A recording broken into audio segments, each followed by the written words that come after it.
Olá, turma, tudo bem?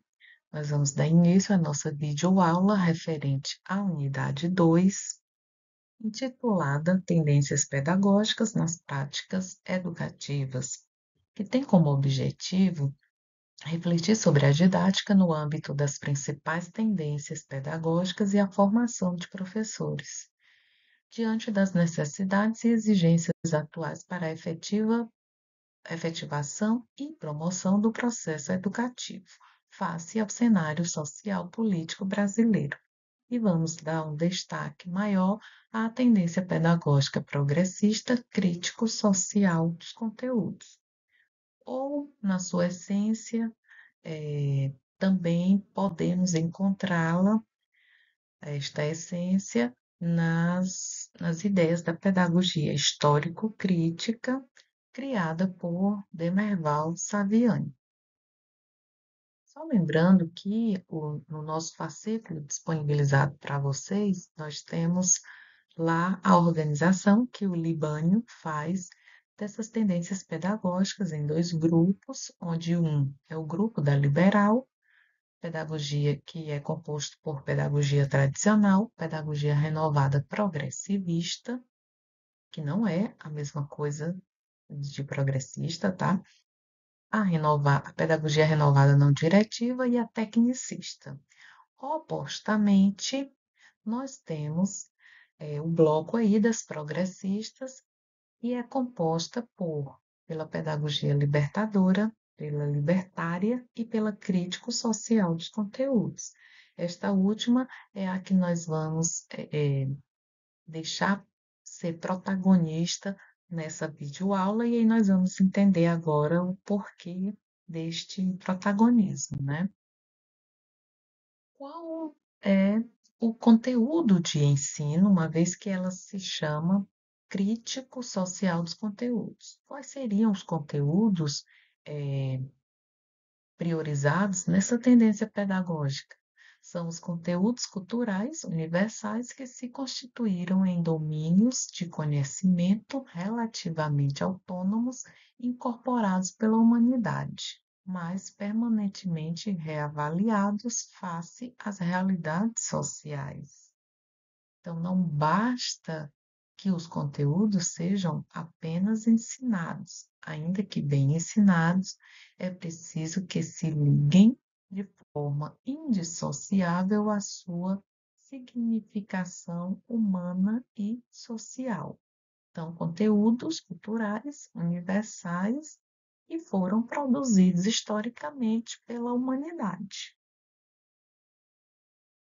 A postura da pedagogia dos conteúdos, ela vai realçar que o papel do professor trata-se de quê?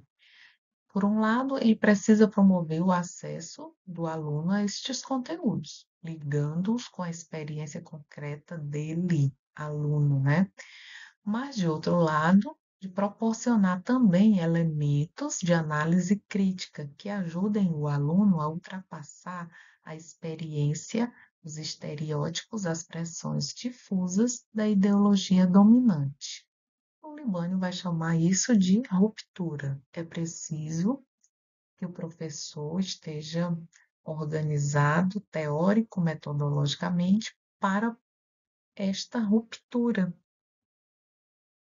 E esta ruptura é possível por meio de que métodos de ensino, né? Um método que visa privilegiar a aquisição do saber e de um saber vinculado às realidades sociais.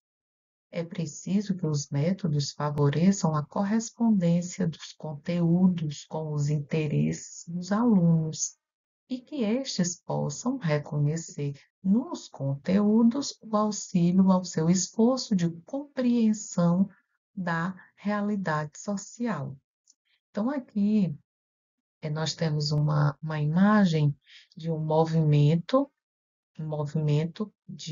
que traduz um pouco do método dialético e que ilustra a organização do trabalho pedagógico, sobretudo quando o professor se propõe a ter um trabalho pedagógico que vá desenvolver a reflexão crítica do aluno. Então, nós temos aí, em linhas gerais, a prática social, não é? Que é o início nessa cor verde, onde o professor, de posse desses dados trazidos pelos alunos da prática social, ele problematiza, assim como ele instrumentaliza também os alunos para que eles possam alcançar a catarse, que é o grande momento, o ápice da da consolidação da aprendizagem à luz da reflexão crítica, para que esse aluno volte para a prática social, não mais com a lente do que ele é com lentes teóricas, enxergando só o imediato, mas para além das aparências, isso tudo mediado por uma ação didática organizada e intencional para esse nova compreensão da realidade social. Os métodos de uma pedagogia crítico-social dos conteúdos não partem, então, de um saber artificial, depositado a partir de fora, nem do saber espontâneo, mas de uma relação direta com a experiência do aluno, confrontada com o saber, e relaciona a prática vivida pelos alunos com os conteúdos propostos pelo professor, momento em que se dará a ruptura em relação à experiência pouco elaborada. Então, é a ruptura que o Libânio vem propondo nesse movimento sistematizado que o professor precisa furar a bolha, vamos chamar assim, diante de práticas que já se encontram tão fossilizadas nas nossas escolas. Em outras palavras, uma aula começa pela constatação da prática real, havendo em seguida a consciência dessa prática no sentido de referi-la aos termos do conteúdo proposto, na forma de um confronto entre a experiência e a explicação do professor.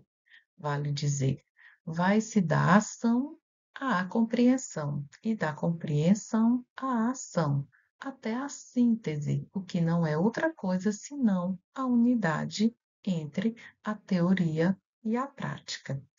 Então, é nesse sentido de buscar a unidade teoria e prática que o professor ancorado em uma organização didática, conforme a pedagogia crítico-social dos conteúdos, vai mirar, vai direcionar todo o seu trabalho. A relação professor-aluno, nessa perspectiva, eh, vai, vai destacar que o conhecimento, ele resulta de trocas, né? Então, essas trocas se estabelecem na interação entre o meio natural, social, cultural e o sujeito, sendo o professor o mediador. Então, a relação consiste no provimento das condições em que professores e alunos possam colaborar para fazer progredir essas trocas. Ou seja, o aluno, com sua experiência imediata em contexto cultural, participa na busca da verdade, ao confrontá-la com os conteúdos expressos pelo professor. Então, o confronto aí é bem-vindo nesse sentido de confrontar aquilo que o aluno já sabe, o que ele já traz, a realidade social, os dados da realidade social na qual ele vive, em confronto com o conteúdo, com o conhecimento científico, onde o aluno vai conseguir a síntese por meio da unidade, teoria e prática, e o professor sendo o, né, responsável por esse movimento de ensino e aprendizagem. As manifestações na prática escolar são, nós podemos citar que a experiência pioneira mais remota dessa perspectiva Foi do educador e escritor russo Makarenko, além dos autores brasileiros que vêm desenvolvendo investigações relevantes, como já anunciei aqui por várias vezes, professor Dermeval Saviani. Representam também as propostas aqui apresentadas os inúmeros professores da rede escolar pública que se ocupam competentemente de uma pedagogia de conteúdos, articulado com a adoção de métodos que garantam a participação do aluno, que muitas vezes, sem saber, avançam na democratização efetiva do ensino para as camadas populares. Obviamente que a pedagogia crítico-social dos conteúdos ela para a classe dominante, ela é uma ameaça. Então, é preciso que professores, sobretudo da rede escolar pública, furem essa bolha, né, por meio de práticas, sim, que possam assegurar a aprendizagem, dos conteúdos, sem perder de vista a reflexão crítica também, e se torna cada vez mais urgente e necessária essa a pedagogia crítico-social dos conteúdos. E é nesse sentido que o Libânio vai finalizando a discussão, defendendo, né, sendo favorável, quando ele diz que nesta prática educativa há um professor que intervém, não para se opor aos desejos e necessidades ou à liberdade e autonomia do aluno, mas para ajudá-lo a ultrapassar suas necessidades e criar outras, para ganhar autonomia, para ajudá-lo no seu esforço de distinguir a verdade do erro para ajudá-lo a compreender as realidades sociais e a sua própria experiência. Em síntese, a atuação da escola consiste na preparação do aluno para a realidade e suas contradições, fornecendo-lhe um instrumental por meio da aquisição de conteúdos e da socialização para uma participação organizada e ativa na democratização da sociedade. Então, a gente se encaminha aqui para a síntese desta videoaula e eu escolhi para isso uma frase, que é do Saviani, né, onde eu inicialmente faço um chamamento aqui por uma escola que ensine para além das aparências, porque na pedagogia crítico-social dos conteúdos, nós não perdemos de vista os conteúdos, mas obviamente que eles são trabalhados considerando a realidade social do aluno, e quando o Libânio coloca essa tendência no grupo das pedagogias progressistas, é perspectivando a transformação da realidade social, né? Pois bem, aí o Saviani diz aí que o papel da escola não é o de mostrar a face visível da lua, isto é, reiterar o cotidiano, mas mostrar a face oculta, ou seja, revelar os aspectos essenciais das relações sociais que se ocultam sob os fenômenos que se mostram à nossa percepção imediata. Então, Saviani tece aí suas críticas com relação a esta escola reiterativa, é, superficial, que empobrece teoricamente a aprendizagem dos nossos alunos e defende essa perspectiva de que nós possamos ensinar o que está para além das aparências, né? Porque a essência das coisas é o que nos interessa, é o que interessa ensinarmos para os nossos alunos, para que eles adquiram conhecimentos e habilidades e que possam ter a lucidez e a consciência de que vivemos em uma sociedade, né? e se utiliza inclusive da educação para, eh, para manter a desigualdade social reinando, né?